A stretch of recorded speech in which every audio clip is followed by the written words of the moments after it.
L'émission qui suit a été réalisée par les membres de la communauté avec l'aide de Télé Cogeco.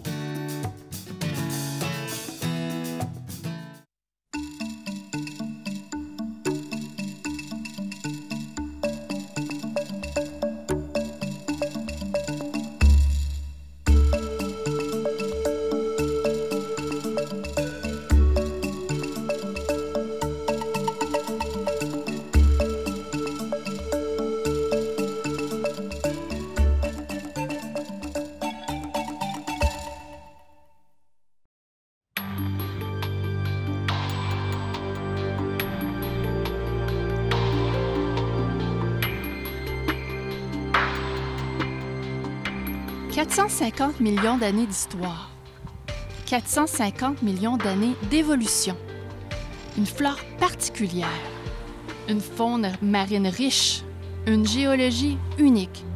Effectuons une immersion dans l'archipel des îles de Mingan. «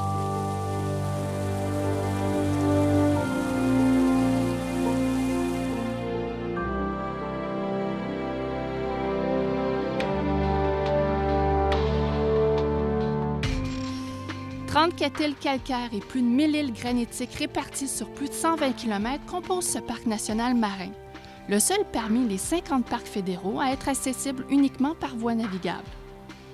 Situé à 200 km à l'est de cette île sur la côte nord du Québec, ce parc marin subit les courants froids du Labrador qui viennent compenser les eaux de surface chassées par les alizés et génèrent un climat subarctique sur toute la région, de Shédrick à Blanc-Sablon.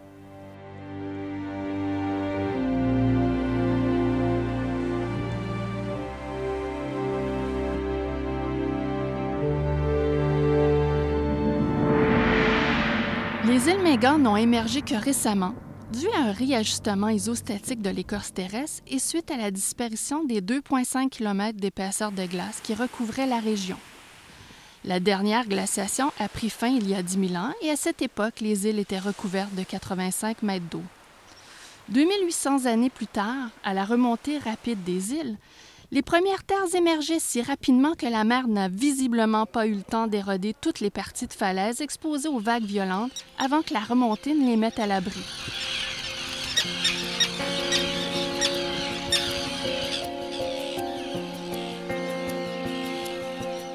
Apparaissent alors des figures énigmatiques que l'on nomme aujourd'hui les monolithes.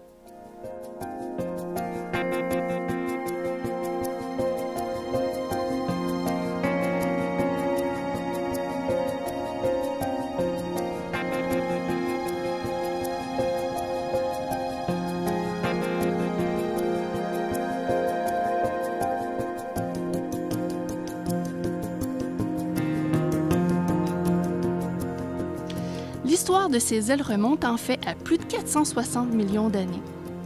À cette époque, les fonds marins étaient constitués de sédiments provenant de rivières qui drainaient les continents et de coquilles de la faune marine qui peuplaient les mers. Faune principalement constituée de céphalopodes nautiloïdes, de trilobites et d'autres animaux coralliens et coquilliers qui ont laissé des traces de leur existence sous forme de dépôts calcaires. Avec le temps, ces dépôts se sont transformés en roches et ont formé la plateforme du Saint-Laurent. À la faveur du mouvement des continents, cette plateforme marine s'est soulevée et a émergé des mers. Par contre, les traces de cette formation, coincées entre la vieille formation de granit du Nord et celle plus récente des Appalaches au sud, sont minimes sur la côte nord. En fait, il ne reste que l'archipel Mingan, l'île Anticosti, et un tout petit morceau dans l'archipel de Sept-Îles près de l'île Malouin qui témoignent de cette formation. De nombreux fossiles présents dans l'archipel nous font revivre cette époque fascinante où les pieuvres en cornet, les calmars et les gastéropodes étaient rois et maîtres dans les océans anciens de l'Ordovicien.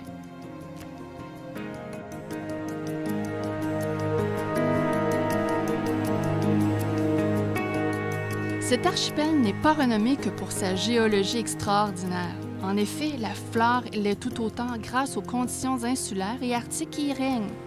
Cette flore, composée de plantes arctiques alpines et une multitude de plantes rares, ont tellement inspiré le frère Marie-Victorin dans sa quête de cataloguer la flore laurentienne qu'il en a fait un document à part avec la parution du livre « La flore de l'Anticosti-Mingani », paru en 1969 par les presses de l'Université de Montréal. Certaines îles sont comme de véritables destinations Nunavut. On y observe entre autres des plantes comme la silène à caules, la dryade, le saxifrage à isoon et plusieurs autres plantes accessibles dans l'archipel alors qu'elles occupent normalement le Grand Nord québécois. Les plantes rares sont aussi de grand intérêt, notamment le géranium de Robert, le chardon de Mingan, le vélard jaune ou encore la botryche lunaire pour ne nommer que celle-ci. Les orchidées comme les différents cypripèdes, dont le cypripède œuf de passereau, sont aussi d'extraordinaires plantes rares observables dans les îles. Et que dire de ce que qualifiait Marie-Victorin de joyau botanique, cette orchidée que l'on appelle le calypso bulbeux, véritable œuvre d'art botanique. On peut se poser la question de quelle façon les îles ont réussi à prospérer au niveau végétal de la façon qu'ils sont rendus maintenant. Qu'est-ce qui est à l'origine de l'effervescence biologique des îles? Eh bien, il y a fort à parier que les rivières y ont joué un rôle important. En fait, nous sommes à l'ouest des îles de Mingan, à la sortie de la rivière Saint-Jean.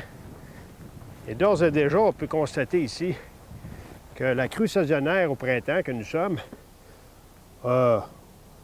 a amené ou apporté une quantité appréciable de ces grands bio et de cette matière organique, une ponction en fait de matière organique qui provient des bassins versants et qui se ramasse éventuellement dans le golfe Saint-Laurent.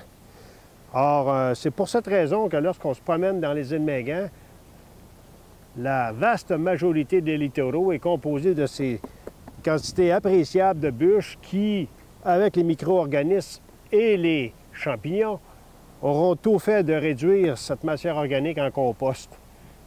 Pour ce qui est de la suite, le vent prendra la relève en disséminant les graines et c'est de cette façon que, fort probablement, que les îles Mingan vont pouvoir établir des grandes colonies de végétaux. En fait, alors que sur l'ensemble du territoire nord-côtier, on dénombre quelques 380 plantes vasculaires, les îles en comptent plus de 450, et ce avec les 190 lichens, 300 espèces de mousses, sans compter les plantes aquatiques. Bref, un riche milieu à découvrir pour les passionnés de botanique ou le simple amoureux de la vie sous toutes ses formes.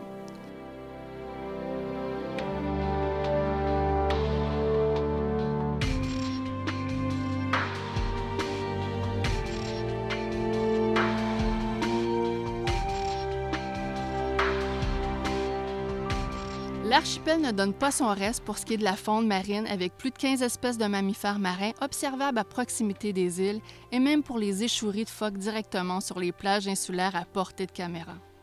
De formidables découvertes en perspective.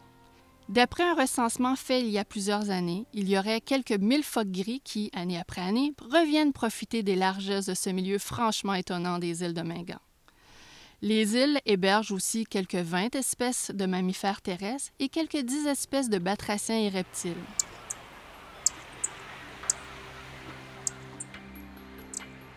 Et que dire des 200 espèces d'oiseaux que l'on y observe?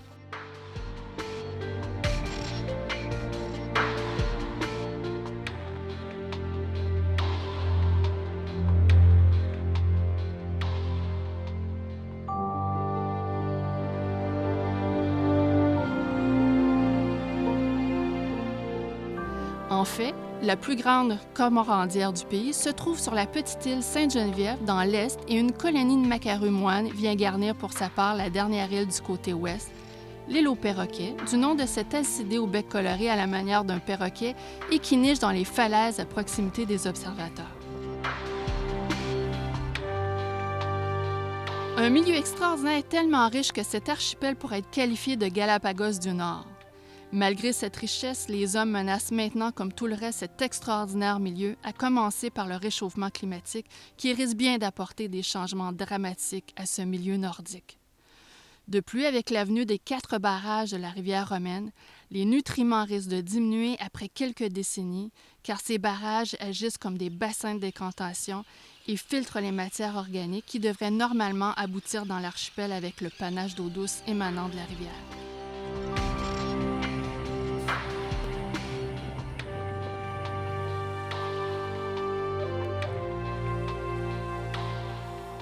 Un des phénomènes reconnus de la construction des grands barrages, l'introduction de la contamination de l'ensemble de la chaîne alimentaire par le mercure. En fait, les grandes superficies en noyer provoquent l'introduction du mercure solide en mercure méthyle et contaminent l'ensemble du réseau trophique et suit le panache d'eau douce qui devrait éventuellement contaminer toute la portion aval des barrages.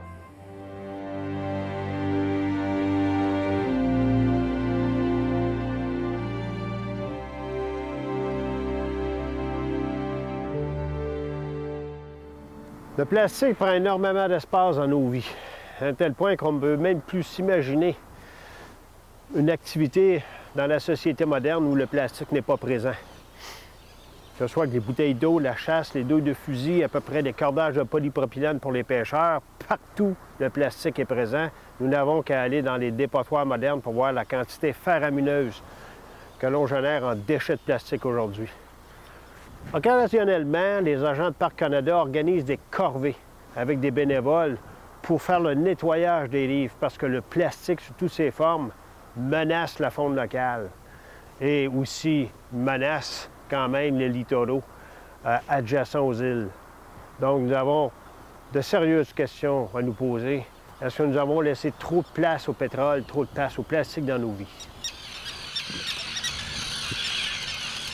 Comme quoi, malgré un trésor à proximité, le développement économique de notre richesse réelle nous font faire les pires bêtises.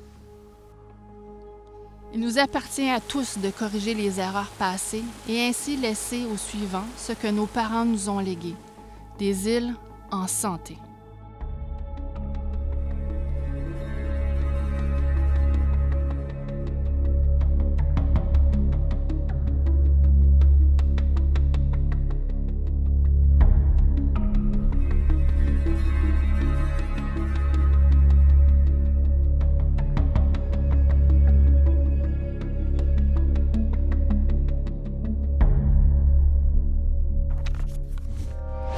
Télé Cogeco, un service exclusif aux clients de Cogeco.